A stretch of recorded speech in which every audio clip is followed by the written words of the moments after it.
I ask 5 or 6 very basic questions, and 90% of the time they have no idea. That tells me they don't know their numbers, right? And I don't know how you run a law firm these days without knowing your numbers. You can, and you can be successful, but you can be more successful, make more money, have more time, focus on the things that you love to do and are great at if you have a really good jumbotron in place. Understanding your numbers means more success, more money, and more time to focus on the things you love. It's really being purposeful and thoughtful with the growth. I can't stress that enough. If you're going to sign up an extra 50 cases a month, how many more employees do you need? How much more money should you spend to get those cases?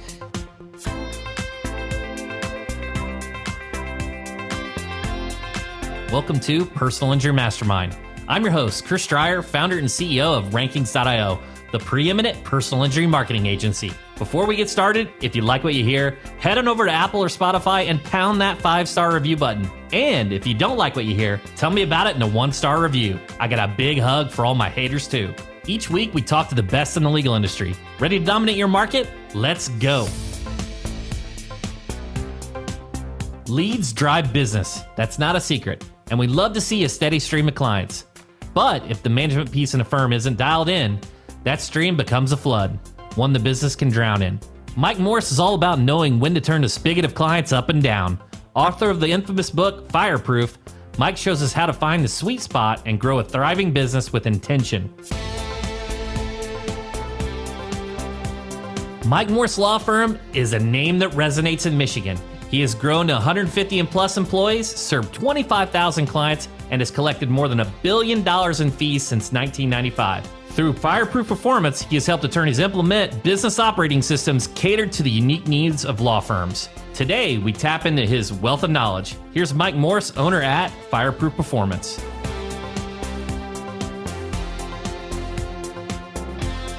There's a million ways to go. For the first several years, we didn't have goals. We were trying to maintain because we had a lot of people, we were getting a lot of cases, we were bringing in a lot of money. And then recently we did decide to make a conscious decision to sign up more cases, to grow our production, to grow our revenue. And I think that you have to have a plan. You have to have goals. You should not just say, sign as many as you can and our team can handle it. That's a major problem people are having. John Nachazel and I just gave our keynote on that in Miami during NTL, and it was a pretty cutting edge talk. We've gotten lots of feedback. I've been asked to go on lots of shows to talk more about it, but it was the accountability piece and about our spigot piece. But it's really being purposeful and thoughtful with the growth. I can't stress that enough. If you're going to sign up an extra 50 cases a month, how many more employees do you need? How much more money should you spend to get those cases? Things like that. You and your leadership team need to sit down and have a full-blown plan in place, and don't be like 97% of the other firms to just say, sign up everything you can get, shove it down the throat of our employees, and it'll all be fine. Wow, fantastic out of the gate. Immediately, one of my questions I was going to ask is a number that's being tracked more. And first of all, two sides of this. Do you look at a number like revenue per employee in terms of profitability? Is that a number that you're tracking for? And then, how do you forecast utilization and these hiring needs? Because I imagine working with John in this jumbotron, you've got, your CPLs, your CPAs, and all this. You need to, you pump this money in, you're going to get this output.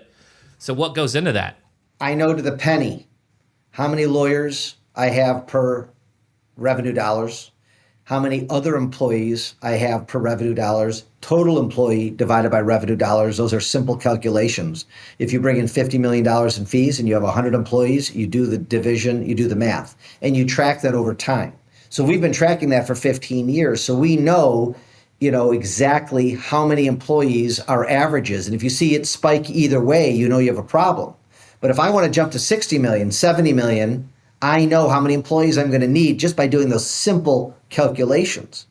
You asked about forecasting models. As you know, John Nachazel is the master at forecasting models in this country. We've never come across another firm in all of our coaching and all of the law firm hoods that we've opened. We've never seen a firm do it accurately.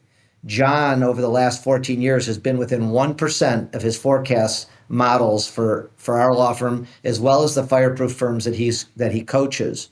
And he's doing it for probably 20 or 25 firms, and it's accurate every year.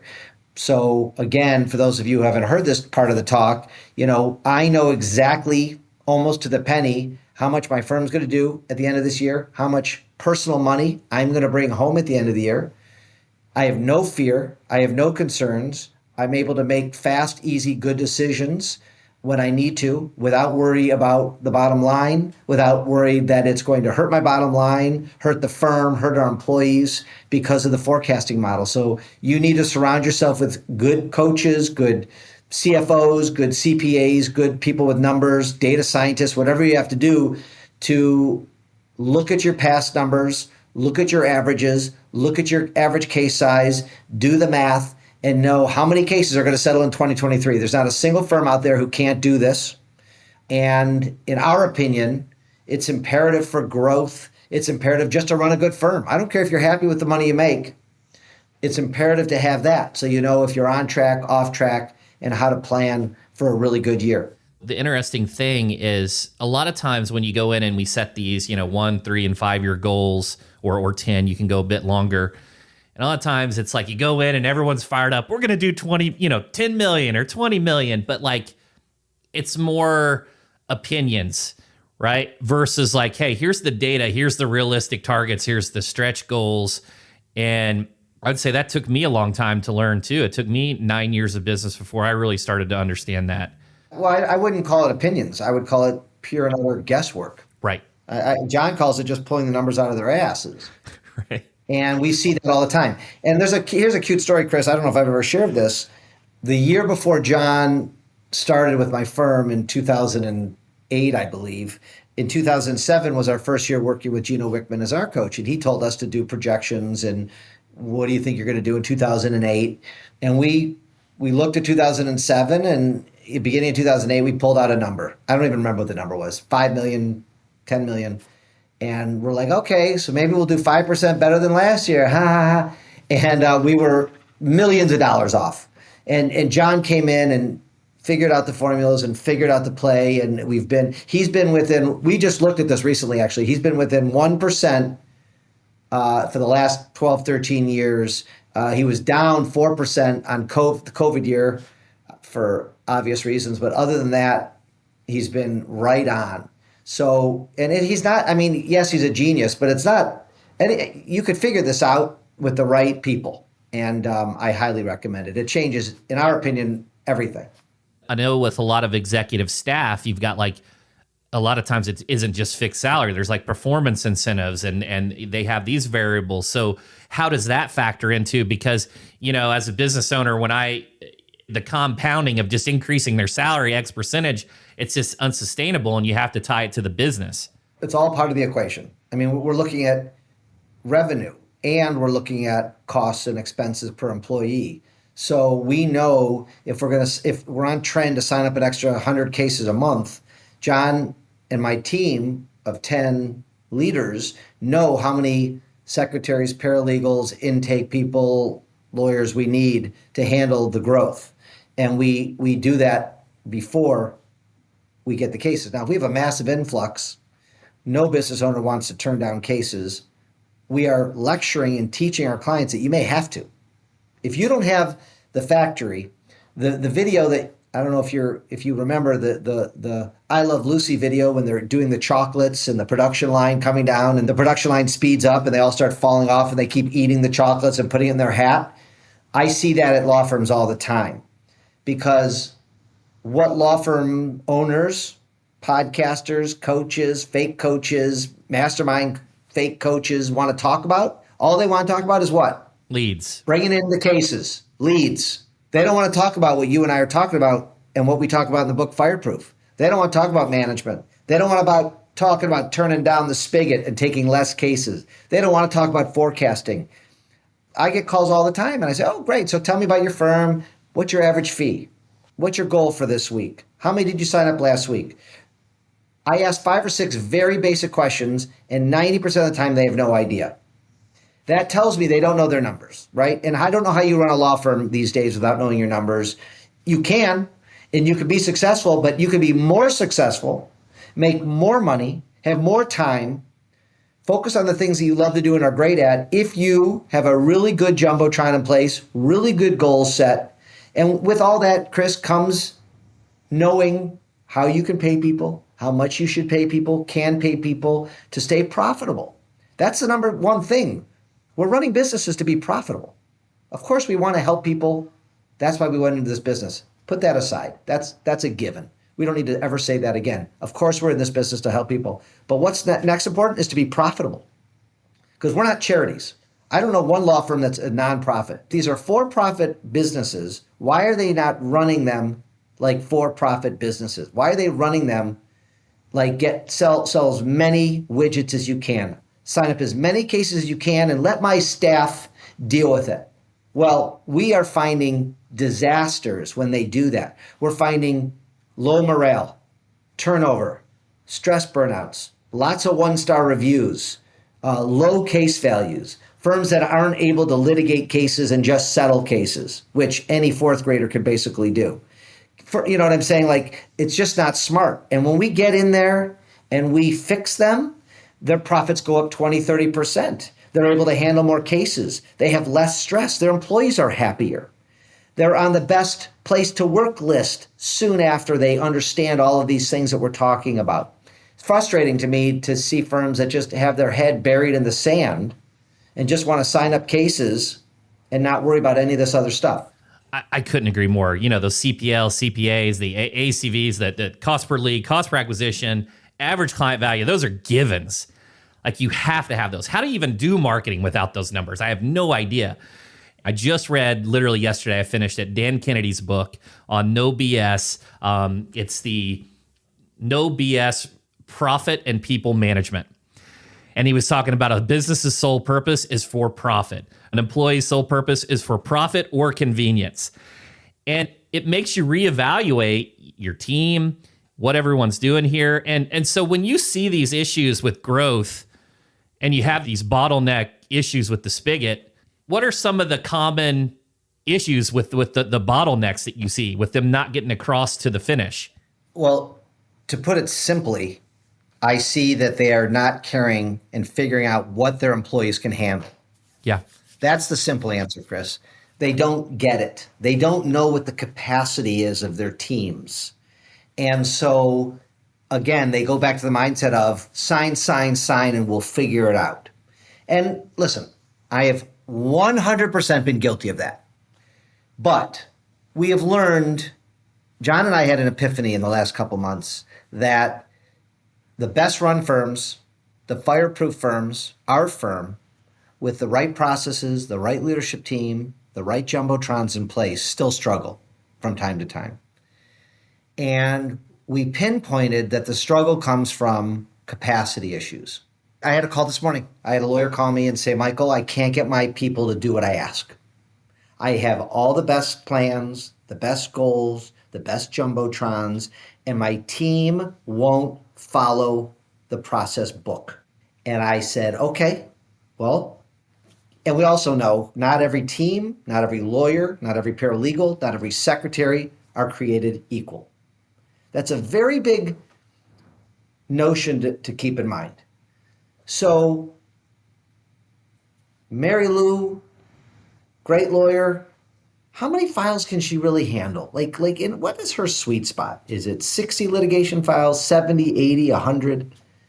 And what we find time and time again, Chris, is that they have 120 or 130, or they have a mediocre secretary, or they lost their second in command lawyer. And when you really take a deep dive that allegedly nobody has time to do, but if you take a deep dive and you compare team to team to team in your building, and you compare, and if you have one team, you look at them, what can they really handle? And it's an individual firm thing. Every team is created differently, but you need to have a conversation with them and find out. And I think it's going to be less than they have, and less than we hope, and less than we think. The bottom line is this: If the number is 60, don't give them more. And if you agree on that number with that team, now we have 15 teams, and each team has lots of people on it. And we talk to these teams, and we sit and we look at their historical numbers, what they have on the hopper now, how they're doing, and we come up with a number. Every team is different, usually between 60 and 120 litigation files. And that's frustrating for most people that there's not a, I get asked all the time, how many files can your lawyers handle? I'm sure you've heard that. I can't answer that question. You can answer that question. So anyway, once you know that number and they agree to that number, the one thing they can't say to you anymore, Chris, as a law firm owner is, I was too busy to get to it. Because they agreed that they could get to it. It eliminates the micromanaging, the hounding, the excuses. And we have found that this works. And so we have a spigot chart. Just picture, what happens to a faucet when there's too much water coming through it, right? It shoots everywhere. That's most of the law firms in this country who have too much work or give too much work to their people. A spigot, you know what a spigot is, a knob. You could turn it up. You could turn it down. You have to find the sweet spot for each person in your firm. And if you don't pay attention to it, my guess is that they have too much work.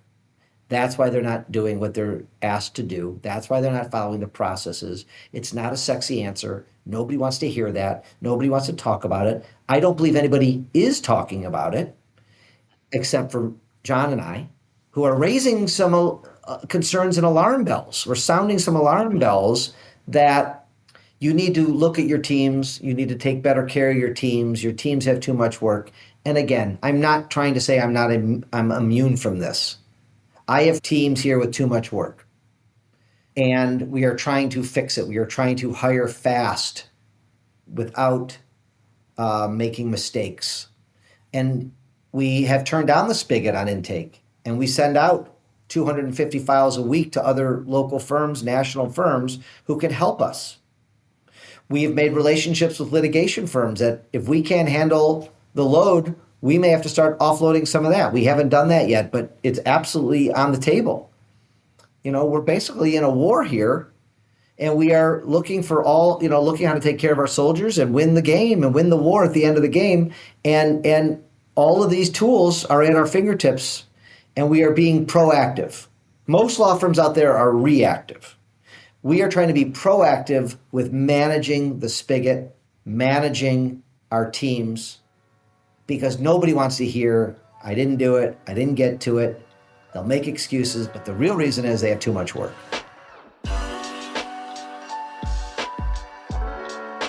The personal injury market is exceptionally competitive. You know it. I know it. Firms without a plan constantly battle to get to the top. They jockey for a position. But the game changes when you go to Fireproof and stick to the system. I am a conscious, active participant in my firm. I know what's going on. I know my numbers to the penny. I know the case counts to the penny. I know how many cases are coming in, how many are going out, how many we're settling each week, average everything. And it takes me about an hour to an hour and a half a week in my leadership meetings to review those numbers every week. I look at them once a week to know where the problems are. And it's not that hard. And I'll get up on every soapbox, I'll come on every podcast and get on every stage and say it until people start doing it. And they're going to be happier for it. And I know firsthand, because I see our Fireproof clients happier. I meet with them, they're happier. They understand their numbers and they're learning how to become ingrained in their communities. I couldn't agree more, right? You know your numbers. And then branding, it's not just a, hey, come in and it's going to work in 3 months, right? It's going to take time. You build, you got to get that repetition and also just controlling the channels for the distribution, whether it's radio or TV and those best spots. So yeah, I could definitely see you being insulated and knowing your numbers and all those factors. One of the things that I just kind of wanted to pick your brain on is, like we have a traction coach that we meet with, that chairs our meetings. Would you say that Fireproof Performance, that you not only get a chairman, but you get a mentor, because I think that's a big differentiator than all the other traction companies out there or that follow similar, operating frameworks, because you're in the legal space that you have this data. Chris, that's a very intuitive question. Nobody's ever asked me that. I'm never going to say a bad thing about EOS. Gino Wickman is a dear friend, my mentor, wrote the foreword to my book. I meet with him quarterly for the last 15 years. I'm meeting with him next month. EOS got me to where I'm at, period. Next paragraph. I did believe that there was a need for more than just EOS. EOS, you need to be self-motivated, you need to be a self-starter, and you need to go to your quarterly meeting, do your work for 90 days, and go back to your quarterly meeting. That is all EOS offers, and it's genius, right? What we offer at Fireproof is different. We are not competing with EOS. Several of our clients have EOS coaches, and we come in and do different things. We are lawyers. Our coaches have worked at law firms for 15 to 20 years. I guess we do mentor them. We offer at a very, very low price 2 live teachings a month, what we call our community calls, where our Fireproof members gather and they're hot topics. If they miss it, they get it sent to them. It's all the past ones are on the Fireproof website for members only. We have 14 long-form videos with multiple subparts that John and I shot over a long period of time that the whole firm could watch. They could send to their secretaries and lawyers and work at. We have office hour calls. We have twice a year in-person meetings. We have one coming up in April here in Detroit, and then we're going to meet again in Phoenix in November. And look, if they are loud enough and they get to know us well enough, yeah, we're mentoring them more often than that. And they're growing and thriving. There's criminal lawyers now and immigration lawyers and divorce lawyers, a lot of personal injury lawyers. And they are, Gino Wickman told me 15 years ago, I mean, I'll never forget this. He said, "You're my first law firm. I don't know the first thing about law firms." And the funny thing is, Chris, if you interviewed him next and said, "Michael, we do auto accidents, first party, third party. Gino, what's the difference between a first party and third party accident?" He'll have no idea. EOS coaches don't really, I don't want to know if the word care is right, but it doesn't matter to them what your business is.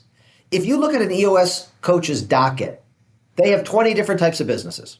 They have an SEO company, they have a law firm, they have a dentist's office, they have a construction company, etc. They are not subject matter expertise in anything except how to run a great business. And again, it's genius. So if Fireproof is a complementary book to Traction. If you're a lawyer, you should read them together. It's a real world use guide after using EOS for 13, 14 years. And so I believe the Fireproof Performance model is helping firms. We're adding firms every single week. We have dozens and dozens of firms. They're all on the calls. They're referring cases back and forth. They're asking questions back and forth. They're getting to see each other live. We had a big dinner in Miami in January all together. Plus in November, we were in Scottsdale. I mean, it's so fun, And again, to remind your people, I donate all the money to charity and we buy more backpacks. We're now in 7 states. We have law firms in 7 states doing our backpack program. It's for love right now. It's for the love of coaching and teaching and making lawyers and the profession better because it's given me so much and I love it. And John loves it. And now we have a little program where people can get help that they need. And I think it starts at like $2,500 a month for all those things that I told you. And if they can't afford $2,500 a month, then they definitely should not be spending that money on this. They have other problems. They got to focus on other things. But if they can afford $2,500 a month, fireproofperformance.com, email me at mike@855mikewins.com. I'll get you in touch with the right people. We're giving it all away. There's nothing off limits. There's nothing I wouldn't answer for you right now, and there's nothing I wouldn't help one of my coaching clients with. And heck, I answer for strangers all day long anyway. I got to put a stamp on it because you have the mentorship. You have hey, John Nachazel's made this scorecard and refined this Jumbotron. And so when somebody's starting from scratch, they're not like scratching their head. Or even things like channels. We talked about the spigot, how, a lot of times everyone just focuses on leads, but a lot of firms can't get leads, right? So, hey, here are some channels that you could look at. The other question is just 80-20. For those firms that are trying to turn on the spigot, what comes to mind in terms of business development? I know you're really heavy in TV and Cherry Garcia type marketing and humor and great messaging. What comes to mind in turning on the spigot to get that flowing? So first you gotta come up with your right message. And I haven't met a lawyer who isn't unique. We're all unique in our own way. You gotta find your voice. You gotta find your creativity. One of my good friends out in New York is a real boring lawyer, and all of his ads are about how boring he is. And it's cute and it's funny and it's endearing, and I can come up with lots of examples. I think you got to find your voice, you got to find your niche, and you got to find what's different about you. I mean, we can talk about that all day. And then, you probably, depending on your budget, you got to start with social media, and you got to dominate your market. And there's still a ton of space. There's a ton of space in every market for social media, doing creative things, right? You see videos going viral all the time. Why? Well, it's something people want to watch. Are you standing up there and saying stuff that people don't want to watch? Well, it's not going to go viral. Are you doing some fun, cool stuff? Then it's going to go viral or semi-viral. Are you being consistent? Are you putting it out every day? Heck, I'm doing pizza reviews right now because I love pizza. At 855 Mike Wins on Instagram and Facebook and TikTok, we are doing pizza reviews, and it's getting crazy views, and it's fun. And Dave Portnoy is one of my heroes, and I love him. I watch every video he puts out. I think he's hilarious. Ripped him off, but I said, I'm ripping off Dave Portnoy, and I'm doing pizza reviews, Detroit-style pizza. Please watch. I'm not embarrassed about that. I do think that there is something about community. There's a lot of mastermind groups out there. There's some coaching programs out there. I'm a big fan of community. I go to a lot of seminars, as you know. I like our community, Fireproof community, because it's like-minded people. We're all following either EOS or the Fireproof model, and we're learning. There are a lot of people who are in masterminds, but they think it's also a coaching program. Well, you and I should probably dispel that belief. It's a mastermind. And, the guy running the mastermind is just getting people in a room and everybody else is sharing. It's not coaching. It's what's your best practices? Valuable. But I also think there's something to coaching, which is actually teaching methods and methodology and mentoring, like you have said. I like the word mentoring, on how to get to the next level and how to fix things. So those are not the same thing. They're not created equal. There's some bad coaching programs. There's some good coaching programs. There's some good masterminds. There's some bad masterminds. So just know that it's not all created equal. Find your place. Find something you love. Ask other lawyers. Ask what's working for them, what's not working for them. And I think there's a real place in that community aspect. And I like to differentiate, the coaching versus the mentor versus the community and the mastermind and working with your peers. I think that masterminds, that can be different, right? Because everyone's at different stages of their growth of their firm, where your guys below 8 figures versus your guys above 8 figures, or those just getting started. It's funny that you mentioned the social media, the pizza reviews, because I follow you on social media because you are entertaining and you're talking about things that I'm interested in, as opposed to, what are the steps I need to take after a car accident. And I've done those too, but you gotta find your mix. You gotta be consistent. You gotta be fun. You gotta be comfortable on camera. You gotta throw shit against the wall and see what sticks. And I had a video. I did 20 videos in a row, and one of them got 2 million views and 150,000 likes and 150,000 saves and 150,000 shares. And it was about, teaching 15-year-olds how to pass their driver's test, because I got a kid who's taking driver's ed. And it resonated and it blew up. And you just never know. And it picked up, 5, 6, 7,000 followers because of it. And you don't know, Chris. You gotta try different things. What's next for Mike Morse, and where can people go to get in touch with you? So, this new accountability thing that we touched on is really big.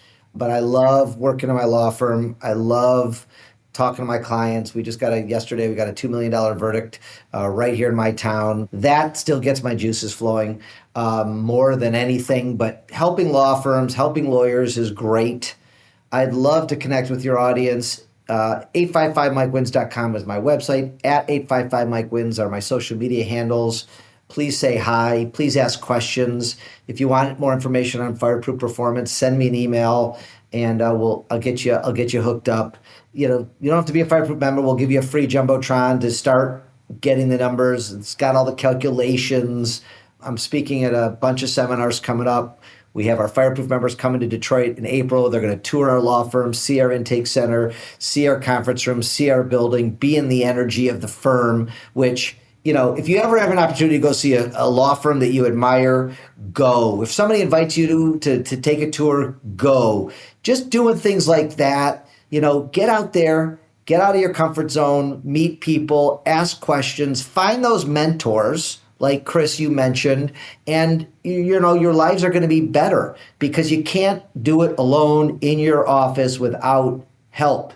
I had help. I love asking people for help, and it's just the best. Like, you need to be in a community. It doesn't matter which community you're in. If it's a good community for you, you should find that community, find your people, find your tribe, sign up, get engaged, be active in it. And I think, things will happen for you. Thanks so much to Mike Morse at Fireproof Performance for everything he shared today. Time for the takeaway, aka the pinpoints. Pinpoint number 1. Traction and the Entrepreneurial Operating System, or EOS, is fantastic for building better business, but it is a broad concept. Mike created Fireproof to address the unique needs of law firm owners. Consider mentorship that is specific to your industry. Fireproof is a complementary book to Traction. If you're a lawyer, you should read them together. It's a real world use guide after using EOS for 13, 14 years. And so I believe the Fireproof Performance model is helping firms. Pinpoint number 2. Fireproof gives you a mentor and a great connection to other channels, but the best value comes from the numbers. The guesswork gets removed. Mike's team tells you exactly what data must be tracked and displayed on the Jumbotron to reach your goals. Some of the most important numbers are cost per lead, or CPL, cost per acquisition, and average client value. They tell you if you should increase or decrease your marketing spend. I know exactly, almost to the penny, how much my firm's going to do at the end of this year, how much personal money I'm going to bring home at the end of the year. I have no fear. I have no concerns. I'm able to make fast, easy, good decisions when I need to, without worry about the bottom line, without worry that it's going to hurt my bottom line, hurt the firm, hurt our employees because of the forecasting models. Look at your averages, look at your average case size, do the math, and know how many cases are going to settle in 2023. There's not a single firm out there who can't do this. It's imperative to have that so you know if you're on track, off track, and how to plan for a really good year. And pinpoint number 3, you got to know when to turn up and down the spigot. Guys, I love this one so much because it's all about being intentional with your growth. Make sure your firm can handle the volume we're bringing in. Every firm focuses on leads, but you're wasting your marketing spend if the client service isn't there. When you take on more than you can chew, you can get negative reviews and your best team members can be burnt out. Each team is different. Understand their limitations.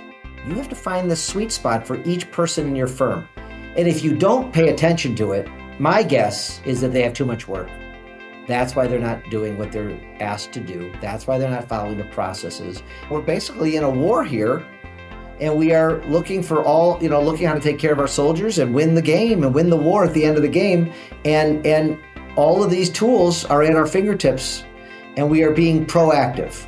Most law firms out there are reactive.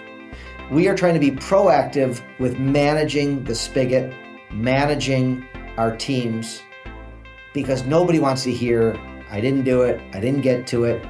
They'll make excuses, but the real reason is they have too much work.